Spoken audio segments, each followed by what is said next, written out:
the next topic in Parliament, that is functions of Parliament. Okay, so what are the functions of Parliament? So we have discussed. So Parliament is the law-making body of our country. So the central laws are made by the Parliament. So we will look into that. That's the main function, the legislative function of Parliament, to make law. So we will discuss this in detail, the procedures, the types of legislatures, etc. Then it also performs executive functions, financial functions, because it controls the public expenditure.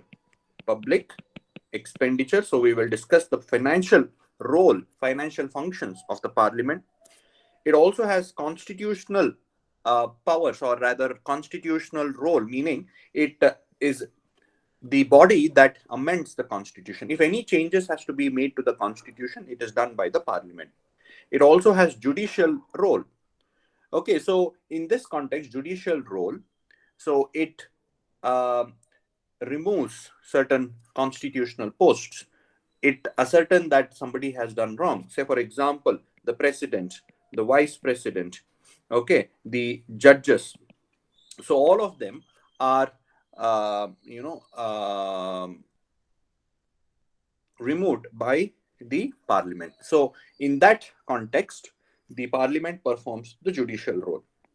Electoral role. So some of the constitutional bodies in our country are elected by the Parliament. So we have discussed this, like the president, the vice president, etc. So we'll come to that, and there are other functions of Parliament. So we'll start with this, that is the legislative functions. The rest, one by one, we will complete. So legislative function is the most important function of the Parliament. It is the law-making body of our country. Okay, so let us start with the legislative functions. Okay, so over here we'll have to just understand the basics of the different types of laws that are there in our country, and also with respect to the powers of the Parliament and the procedures. All right, so first let's try to understand the types, okay, of legislatures. Okay, so as I told you in the previous class, all the legislature starts off with a bill, right? So what is a bill? Bill is a proposed legislature. So a bill that is introduced in the Parliament has to be passed, and once it gets the assent of the president, it becomes an act. Remember, I told you this, right? So the bill is introduced in the Parliament. It has to go through several stages. Once it is passed in the House, it goes to the next House. In the next House also, there are certain procedures. Once it is passed by both the houses, it goes to the president, and once it becomes once it gets the assent, it becomes an act. Okay, that is, it becomes the law. So when the bill is passed by the Parliament, due procedure, and if it gets the assent of the president, it is called as a law, or it's called as an act, right?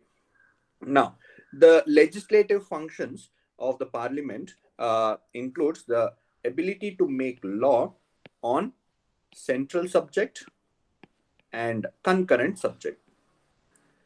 Under the rare occasion, it can make law even on state subject. So there are 5 circumstances under which the Parliament can make law on even state subject. So please understand, these all can be asked as a question. So the Parliament can make law on central subjects. Okay, it can make law on concurrent subjects, where both center as well as state has power to make law. And under rare circumstances, it can also make law on state subject. Rare means there are 5 circumstances under which the Parliament can make law. So I will discuss this when we do center-state relationship. I'll just very quickly mention them. So during national emergency, okay, during state or president's rule, state emergency or president's rule, when 2 or more states request, when Rajya Sabha passes a resolution, okay, and in order to implement international agreement. So under these 5 circumstances, this I will discuss in detail, don't worry about it now. So under these 5 circumstances, the Parliament has power to make law even on state subject. Okay, national emergency, state emergency, or president's rule, when 2 or more states requests, when Rajya Sabha passes a resolution, okay, by a special majority. And then when we have to implement an international agreements whose subject matter lies in the state subject, in such circumstance, Parliament is allowed to make law. Okay, normally it makes law on central subjects and concurrent subjects. So please keep this in mind. So what is the jurisdiction? Okay, what is the jurisdiction of the Parliament? Meaning, what is the scope of parliamentary power? All right, so this is with respect to the scope. Now, coming to the type of bill. Okay, so we have also discussed this. I will just very quickly recap this. So the bills are of three types, right? Proposed legislature is of three types depending upon what is the content or what is the nature of law. Okay, so you can have ordinary bill dealing with ordinary legislature, meaning anything other than financial matter. So the other one is the financial bill, and the other one, last one, is the constitutional amendment bill. So anything other than constitutional amendment, anything other than the financial matters are dealt under ordinary legislature. Okay, so ordinary bill, they are concerned with matters other than financial and constitutional amendment. Then you have financial bill, which is concerned with financial matters, which also includes money bill. Money bill. Money bill is a type of financial bill.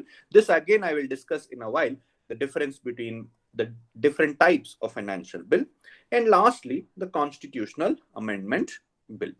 Okay, so today is the budget session. I mean, presentation of budget. If you are aware, February 1st is the day when budget is tabled. So we will do that class. After the class, you can watch the budget session and be able to appreciate what we have discussed today in the class. So let's start with the ordinary bill. So there are certain facts that you have to remember with respect to ordinary bill. So one, you have understood that it is dealing with matters other than financial and constitutional amendment. Now let's try to understand certain facts.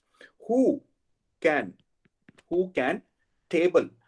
Okay, when I say table, basically introduce the bill. So who can introduce the ordinary bill? See, all these are very, very important. They can ask in the questions simple things, but students end up sometimes getting confused and making mistakes. Okay, so who can introduce this ordinary bill? Who can introduce a legislature? Anybody who can introduce an proposal for making a law, that is bill? Who can introduce a bill? Yes, I mean, let me give you an option. Only the President of India can introduce a bill. Any member can introduce a bill. Only the ruling government can introduce a bill. Only a Lok Sabha member can introduce a bill. So three options are there. The President of India can introduce a bill. Anyone can introduce a bill. Only the ruling government can introduce a bill, or member can introduce a bill. Only the Lok Sabha member can introduce the bill. Okay, so obviously the answer is any member. Okay, any member of either of the house. Please remember, any member of either of the house. Either of the house. So all member, any MP, whether it is elected, whether it is nominated, all this has been asked. That's why I'm stressing on that. So they will ask only elected members can introduce a bill. No, all member, whether he is elected, whether he is nominated, all member of parliament. That's why member of parliament and MLAs, they are called as legislatures. They are the one who make the law. So they are called as legislatures. Okay, so member of parliament, any member means elected or nominated from either of the house, that is Lok Sabha or Rajya Sabha. So please remember, with respect to ordinary bill, both Lok Sabha as well as Rajya Sabha has equal power. But there is a little bit distinction with respect to members. So you have members classified into those who belong to the ministry, meaning those who are part of the council of ministers. Members who are part of the council of ministers. Okay, so when they introduce a bill, it is called as public bill. It is called as public bill. Please remember this word. So what is a public bill? A public bill. So this is how they will ask question. So a public bill can be introduced in which house? Again, public bill can be introduced in both the houses, either of the houses. But who will introduce it? It is introduced only by the minister. Okay, public bill is introduced only by the minister, or rather, in other words, if a minister introduces a bill, it is called as public bill. The name public because it represents the ruling party's policy matter or government's policy matter. Okay, so therefore it is a public. It's in the interest of the public because the government represents the these ministers represents the government. Then if it is introduced by any other than ministers, if it is introduced by other than ministers, it is called as private bill. It is called as private bill.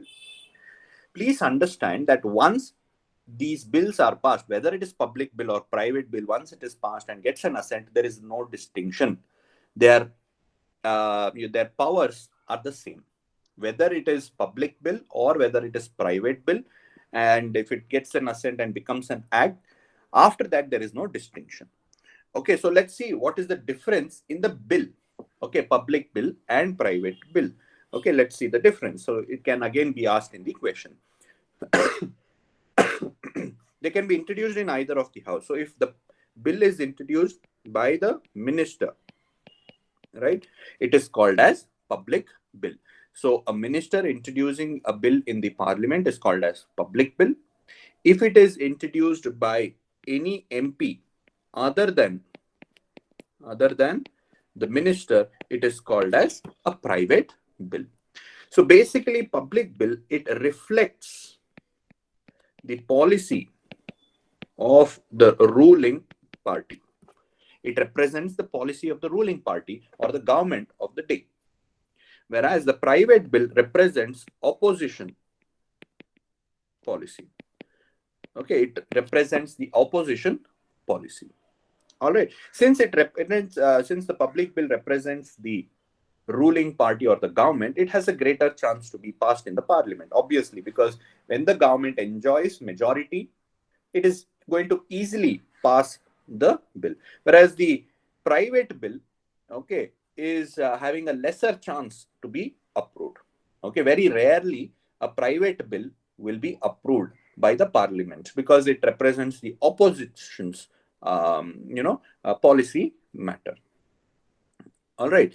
Then to introduce a public bill, okay, it requires 7-day notice. 7-day notice.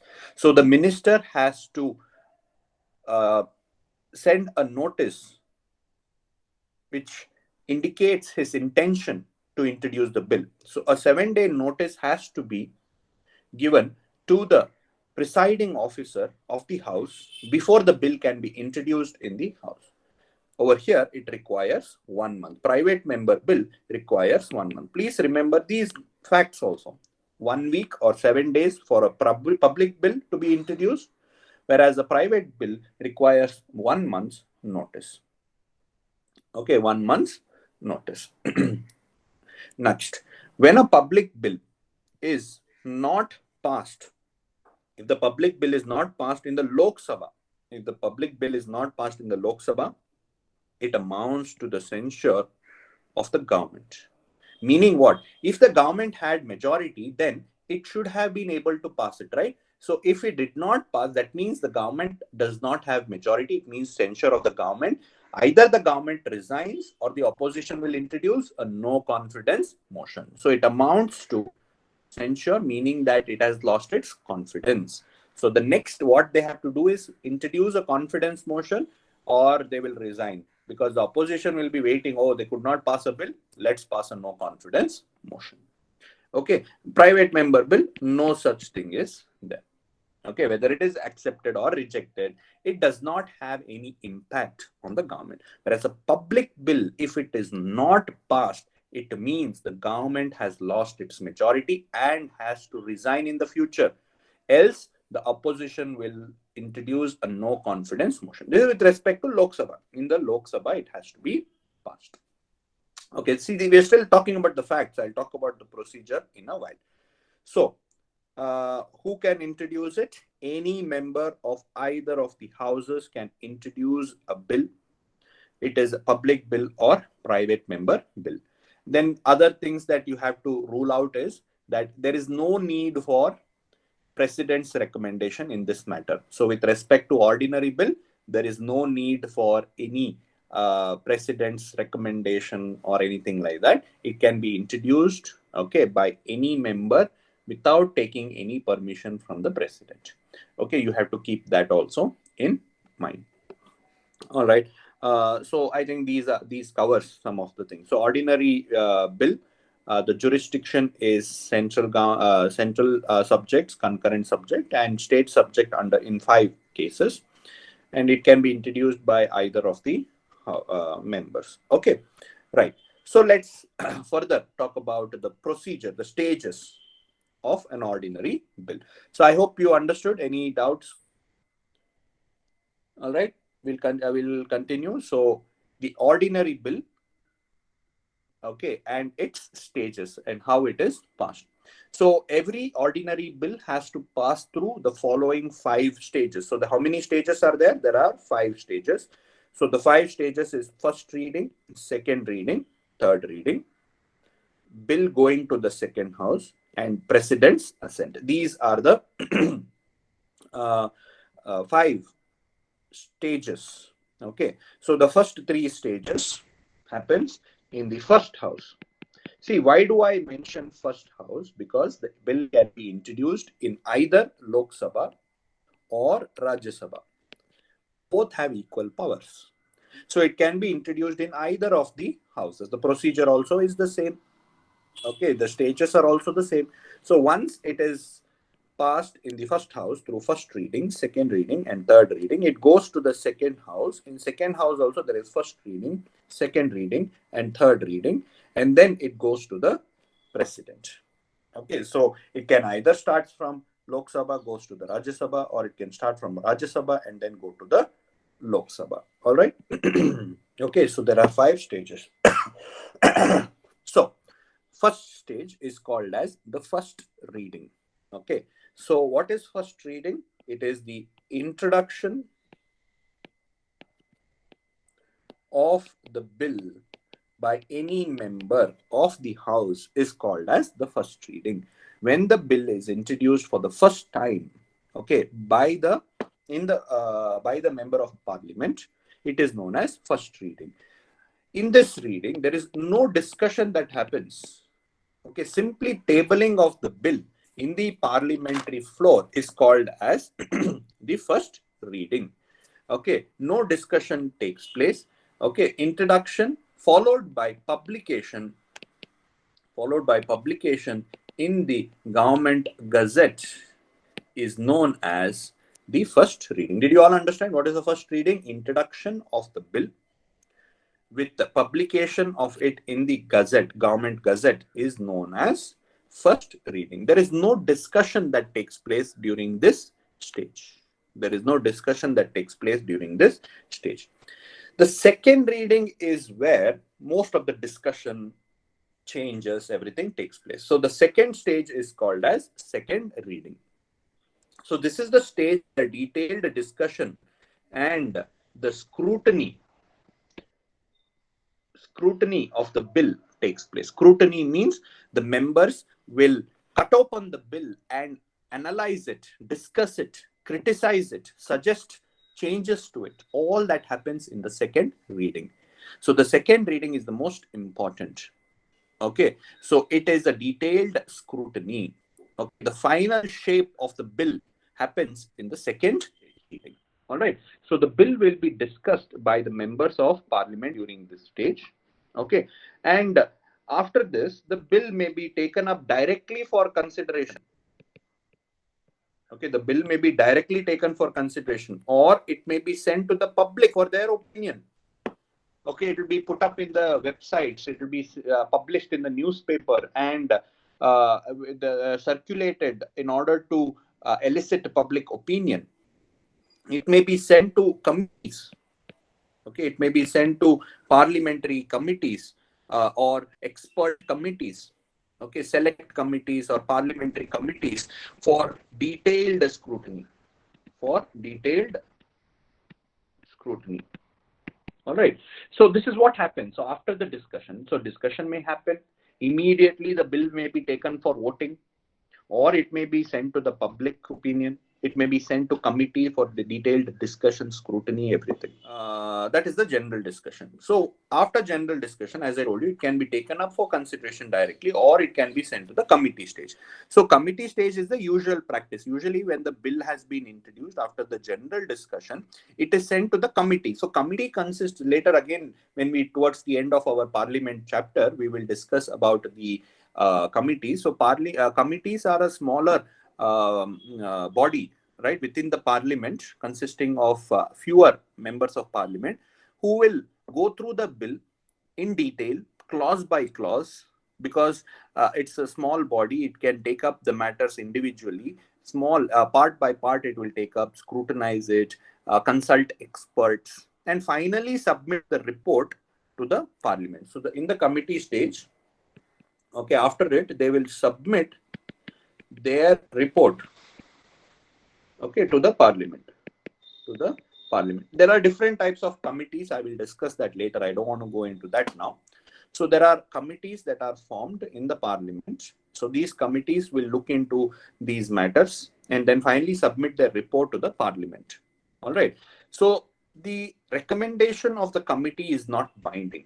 Please remember that it is not binding. The House may consider them or may reject it. All right. So next, the third stage is consideration stage. So this is where the final shape of the bill takes place. All right. So here, consideration stage may, what happens is, after the bill has been introduced once again, so the bill is considered. Bill is considered clause by clause. Clause by clause. So each clause of the bill, okay, let's say there is a bill, farm bill, whatever is the name. So farm bill is there. So each clause, clause 1, clause 2, clause 3, clause 4. So each clause is taken up, okay, and the presiding officer elicits the opinion of the members, whether the clause is okay with all members, whether we can pass it, accept it, or reject it. So let's say clause 1, the speaker will say, clause 1, shall we accept it? Members will say yes or no. So if the majority is yes, the clause will be accepted. Then it will go to the next clause. Next clause may, it is again discussed and whether it is accepted or rejected. So each, in the consideration phase, the bill is considered clause by clause. Each clause is put to vote and it is accepted or rejected. Is that understood? Accepted, rejected, or accepted after amendment. So changes also is done during this phase. So bill in its original form can be changed in the consideration stage. Did you all understand the three stages? So general discussion, no changes is done here. Opinions and other things, criticism and all that is done in the general discussion. Sometimes it may be passed to the committee stage. Usually it is done. Okay, so it is sent to the committee stage for detailed scrutiny. Once the committee submits its report, it is then taken up for consideration stage by stage, clause by clause. So once the entire bill has been discussed and the clauses are changed and accepted, etc., when the opposition will say, no, this clause is bad, the minister will say, okay, fine, let's have it like that. So final shape of the bill, okay, comes up in the consideration stage. Is that understood, all of you? Then it goes to the third stage. Okay, it goes to the third stage, that is the third reading. Okay, so the third reading is confined to accepting or rejecting the bill, the entire bill. So here, no further changes are allowed. You understood? No changes is allowed to the bill. Okay, the bill takes its final stage in the consideration stage. After that, no change is allowed. Okay, the third reading is simply confined to accepting the bill as a whole or rejecting the bill as a whole. So what kind of majority is required? What majority is required? Yes, students, what kind of majority is required to pass the bill? Ordinary bill. Yes, very good. Simple majority is required. So the bill is put to vote as a whole, and if the majority of the members present and voting accept the bill is considered to be passed by the House. If the majority of the people present and voting on that particular day passes the bill is said to be passed by that particular House. Is that okay? That particular House. Then the bill goes to the second House. The bill goes to the second House. That is the fourth stage. So when the bill goes to the second House, please remember the bill has to go through all the three stages again. That means the first reading, second reading, and the third reading. Again, the bill is introduced, then the bill is discussed, each part is taken up for vote, and then it is put for complete voting. Okay, so that is what happens in the second House. See, again, I'm not telling which House. It can be either of the House. Whichever House introduces it, passes the bill, goes to the next House. The next House also, all the three stages happens. So let's see what happens in the second House. So these are the following things that can happen, the possibilities that can happen in the second House. That is the fourth stage, correct? The fourth stage is when the bill goes to the second House. So the bill may be passed by that House also. Okay, so that can be an option. So there is no problem. If the bill is passed by the second House also, the bill will be then sent to the President. Correct? Very simple. Then the bill is passed, but with amendments, meaning that House has made certain amendments. Once the amendment is made, it again has to be sent back to the first House. Please remember this. When the amendment is made by the second House, it has to again be approved by the first House. Let's say it is sent to the first House and the first House accepts the amendment. The first House says, yes, the amendment what was made by the second House is acceptable for us. That accepting also is through simple majority. Okay, so has to be accepted by simple majority. If the amendment is accepted by the first House, so there is no problem, then it is sent to the President. Then it is sent to the President.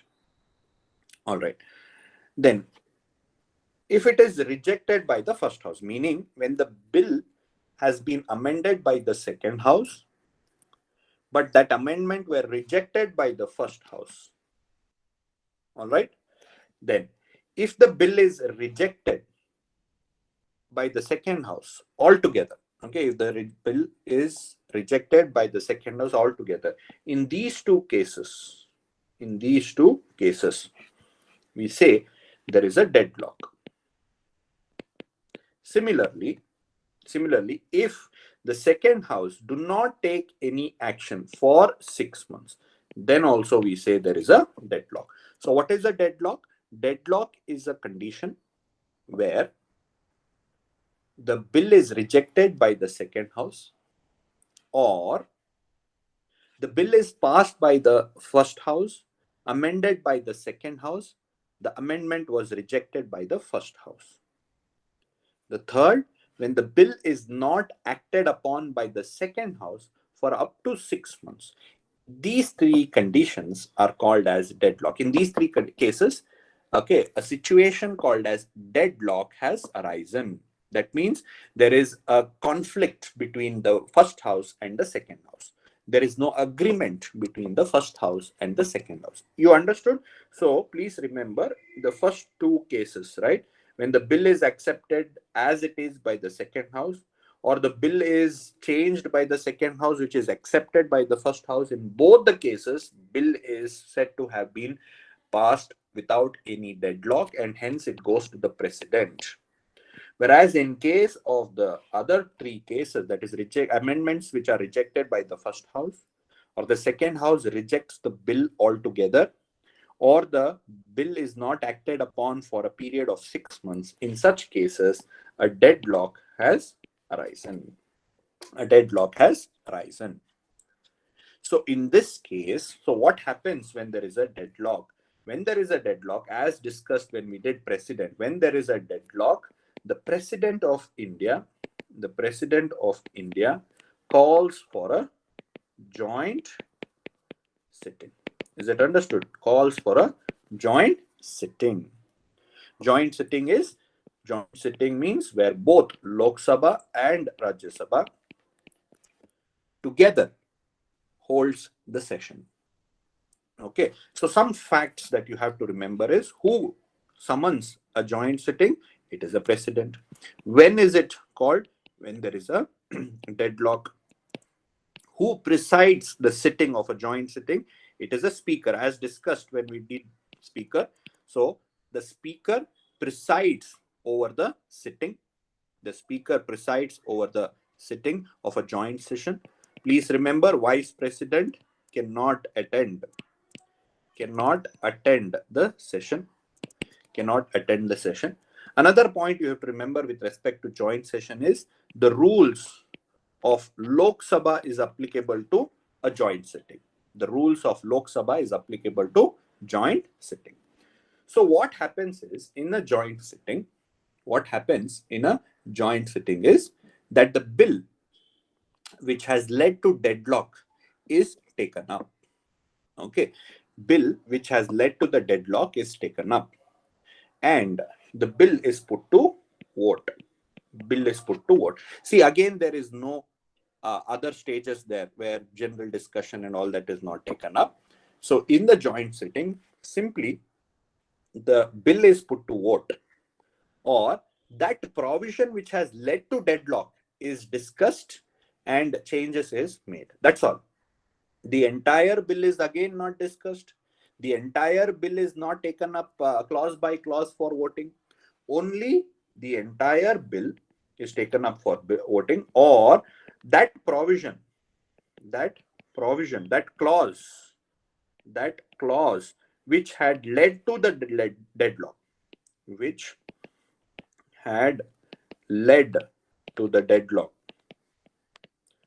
only that is discussed, and if any amendments, changes has to be done, it is made.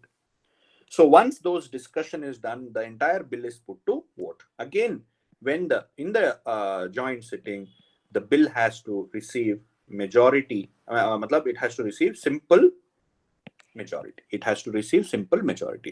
So once the bill receives simple majority, okay, in the joint sitting, the bill is passed. If it does not receive simple majority in the joint sitting, the bill comes to an end. That's the end of the bill. So if it is passed, then it goes to the president. Is that understood? So usually what happens is in a joint sitting, whatever the Lok Sabha's decision has been, usually that will be upheld, because Lok Sabha has almost double the members compared to Rajya Sabha. Correct? I mean, logically, practically, if you think about it, nothing like that in the constitution. Practically, if you look at it, since the Lok Sabha has more members compared to Rajya Sabha, so usually what has been decided in Lok Sabha is upheld. But other than that, there is no difference between Lok Sabha and Rajya Sabha with respect to ordinary bill. Both have equal powers. That is why joint sitting is held. Please remember, because both the houses are required to pass a bill, have superiority over the others. Both are equal in matters of ordinary bill. So once it goes to the president, okay, we have already discussed this, the veto powers of president. So the last stage of the bill is assent of the president, which is called the veto power of the president. Correct? So what is the provisions of the president? Okay, please recap. Okay, so with respect to ordinary bill, yes, students. So with respect to ordinary bill, what are the things the president can do? President can give assent. Correct? President can reject, that is absolute veto. President can send it back, that is suspensive veto. Or president may not act This is called as pocket veto, correct? So these are the different different powers with the president. So giving his assent, the bill becomes an act. The bill becomes an act. Rejecting the bill, absolute veto, the bill will come to an end. Rejecting the bill. Since the president is the nominal head, he does not have the power on his own, discretionary power to reject the bill. He can reject it only on the aid and advice of Council of Minister. So he can reject the bill only on the aid and advice of the Council of Minister because he's the nominal head. He does not enjoy discretionary power with respect to absolute veto. He can send it back once. That is his discretionary power. He can send it back only once. So that is known as suspensive veto. He can do that only once. He may not act at all, pocket veto. So because the Constitution does not provide for any time within which the president has to give his assent, usually the president can exercise this pocket veto indefinitely without providing any, I mean, he can delay the bill. So that is what is known as the pocket veto. So usually what happens, no, let me, this has happened in the past, like practically what happens is when a bill is passed and the president feels that the bill is not in the interest of the country, so therefore he uses, very rarely this happens, like 3 times or something like that. So he does not act on the bill and he waits, so that pocket veto is there. And then once the government is changed, okay, the new government will ask the president to reject that bill. Okay, so that is using absolute veto. So he will just delay it so that the new government will come and advise him to reject the bill. So this can happen something. I mean, this is something that can happen. So this is the procedure for the passage of ordinary bill. Is that okay? Is that fine? So I have discussed the ordinary bill subject matter, ordinary bill, some of the facts, and finally the stages: first reading, second reading, third reading, bill in the second house, and president's assent. So these are the powers of, these are the stages of an ordinary bill. Any doubt, guys?